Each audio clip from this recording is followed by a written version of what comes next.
Call of Duty fans, it has been an interesting weekend, hasn't it? We last got one out on Saturday, and of course there was stuff going down yesterday as well. And we didn't cover it yesterday, but we'll delve into what's gone on late on the weekend today. There's a lot been popping off once again. A lot of people becoming free agents. Things are starting to open up in public, at least anyway. Of course, I can imagine that some of these things have been in the pipeline for quite some time. But let's delve into the first one. Of course, we're going to be going through a few different sources. I tell you what, Rab is in cahoots with Chrome. They're releasing videos at the same time and everything now. It's fucking crazy. But yeah, it's nice to see that these boys are combining to put the content out there nice and early for you guys. I'm just late to the party, but I think most of these, I'm not trying to be like the news and trying to bring stuff out. What I try to do with these videos is bring that information to you guys on a second-hand side of things and sort of give my opinion on it and whether you give a shit or not. I mean, I feel as if I'm in a decent enough position to sort of try and say that I know what I'm talking about. But either way, here we go. New York Subliners showing interest in Clayster. No surprises there. Let's just read through the article anyway. This is another one by Crone, of course, on .esports. The New York Subliners is looking to acquire Clayster after three-time champion was left off the Dallas Empire roster for the upcoming 2021 Call of Duty League season. Sources tell .esports. Blah, blah, blah, blah, blah, blah, blah.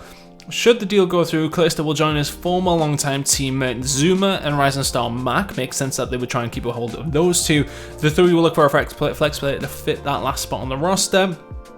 Curious who that could be, to be honest with you, but Attach and Accuracy are exploring their options, with LA Gorillas being a top target according to sources. We'll delve into why LA Gorillas are a top target very shortly. I'm sure you've already seen. Tem confirmed that he will not be remaining on the team either, and of course Happy has said that he is not going to be about either. And then they go on about Subliners season. Of course, you can tell them in my bikes, all these Google ads. But here we go. I mean, let's delve into it. Clayster to New York makes sense to me in a way that New York had lofty aspirations last year. Everybody looked at their team and said, these boys are going to be at the top. And although, you know, I mean, they did have their moments, it would have, I would say, a disappointing year for that squad. Of course, Zero being dropped from that one originally as well, after what was seen as a really good move and a really good roster at the beginning of the year. They just really didn't meet that expectation. However, it seems as if New York do have that aspiration to go on to do well. This is why the Clayster one makes sense for me. I think they like to make these good teams on paper and see if they work. I think that Clayster there would be a big move, considering obviously just when Champs had a very, very good time. Things, of course, throughout the year on Modern Warfare. It wouldn't surprise me if they went for a big fish like Clayster to join up with two obviously very capable players in Mac and Zuma. So that one does make sense to me. However, another swing and a miss for the Intel accounts. I'm Hefty chilling y'all from Clayster. Also say, I will say, Tanica Riber, appreciate you doing WrestleMania reporting from behind your actual channel instead of using an Intel account. You see, Clay doesn't like anyone. He doesn't like anyone really tooting stuff about behind the scenes, which I'm sort of like, I don't know. I think he has to understand that this thing's going to happen, and people are going to make content off it because people are interested in watching it. Hence me doing this as well. But I don't know. I think this is smoke and mirrors. I really do. I believe Rab on this one. I don't know their sources personally, but at the same time, they don't miss that often. They don't miss that often, and this is a one that to me makes sense as well. I think that is not necessarily a done deal, but I think it's very likely that it could happen. Let's jump into something else though. Wuskin once again tweeting out, and this was over the weekend a few days ago now. Currently mid-wars and so on, but I just thought I'd let Twitter know that I'm a free agent. From that, obviously that one came in, and then something early on this morning here in the UK. It looks like we're really about to take over the challenger scene in Cold War. There's no way for me that he ends up not on a team. I think I am worried for him a little bit, but the fact that and this again, I don't know if it's just me, but I just feel as if players who aren't American, I think they're already a step back because of the whole having to sort out a visa, etc., etc. However, I think as if their stock is just never as high as it should be, and I don't know if that's just a bias towards these American organizations want to pick up American players, but I don't know. If that is the case, I would be astounded if he doesn't manage to find himself on a team. However, I'm not too worried from him. I think he will end up somewhere, but I think honestly this whole thing with London, I'm not 100% sure what's going on. In my head I'm thinking to myself that they are just leaving their options open. They're just waiting to see where everything falls, and then they go from there. However, it wouldn't surprise me still to keep a hold of the squad that they would have had. One of the four. I mean, if anybody's staying, it's definitely Scraps, Wuskin, and Dylan, you would think. Shawnee had a really good performance towards the end of the year as well, and Zero hadn't played bad whatsoever since he got on that team. So I think it's a difficult decision for them to make. I'd be very surprised if they completely release them all, unless they're just really reining things back in. It could be to the point where COVID has really hurt the business that's invested in this one, and they haven't got the cash to stump up for players like that who are not cheap to go with. Honestly, I really don't know what's going on. Obviously, Scrap's going over the cap. I really don't know what's going on with London. It wouldn't surprise me to see them be picked up by the team once again and go in as a four with at least Dylan, Wuskins, and Scraps, and see where we go from there. However, I'm not too concerned about their spots in the league. I think they will still stick around, but I would love to see London come out and clarify something pretty soon, just to see what's going to go on with that team. Let's move on to another team who have just dropped everybody by the looks of things. So Saints is gone, Aqua is gone, Blaster's gone, Decimator's gone, all from the LA Gorillas. Apart from Vivid. Vivid's the only one they've kept a hold of, so they're wanting to build a squad around him potentially.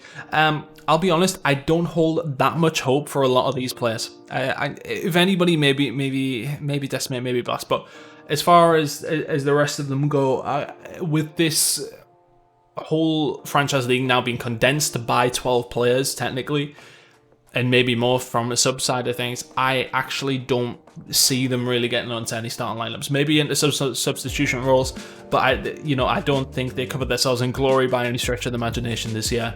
Anybody on that team, yes, okay, they had their moments. Let's not get it twisted, but I just don't think that anybody in that roster hasn't sold themselves enough to go on and get themselves on a good spot at least this year. Wait and see. Some of them might end up landing in some spots, but I'd be surprised. I would be surprised if many of the Gorillas find themselves anywhere worth talking about. And that might sound harsh, but I just think, I don't think any of them have had a fantastic year. Next one that has come up, GodRx has been released from Minnesota Rucker, and I mean, obviously he's had his issues in that team. They are a good squad with a very poor finish towards the end, though. They'd be disappointed with that one. But he was the obvious release from these guys. I don't expect a huge amount of change from Minnesota, in all honesty. It would not surprise me to see them stick with the team that they do have. An accumulation of Assault, Silly, Alex, and Asim makes sense to me. I think that they would hedge their bets on them again. Obviously, they came into a couple of issues towards the latter stages of the year, but I honestly wouldn't surprise me to see them stick in with that team. Obviously, GodRx being dropped out. I think he'll be okay. I think he'll find himself on a really decent squad, maybe somewhere like Seattle or something like that, moving over with Octane. Who knows? But really, I think GodRx played all right, and then obviously just towards the end of the year, the Rocket team didn't play fantastic, and then that's ultimately there is going to be a sacrifice.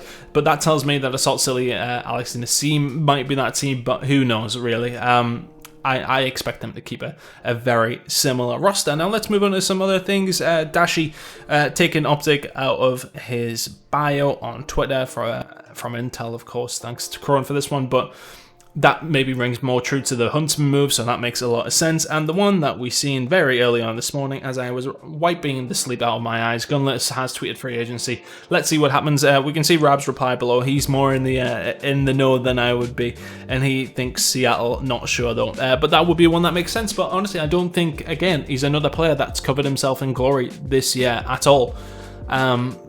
He's had a topsy-turvy couple of years, really, and lots of questions around attitude, lots of questions around how good of a teammate he is. I just don't think his stock is as high, but the thing is, if somebody takes a risk on him and he finds himself in a really good squad, then all of a sudden you've got a world beater on your hands. So does somebody take the risk on him? So somebody will. Somebody will take the risk on him, but it depends what sort of situation that he's going to find himself in with a team. And that is pretty much it. I think we've still got exciting times ahead.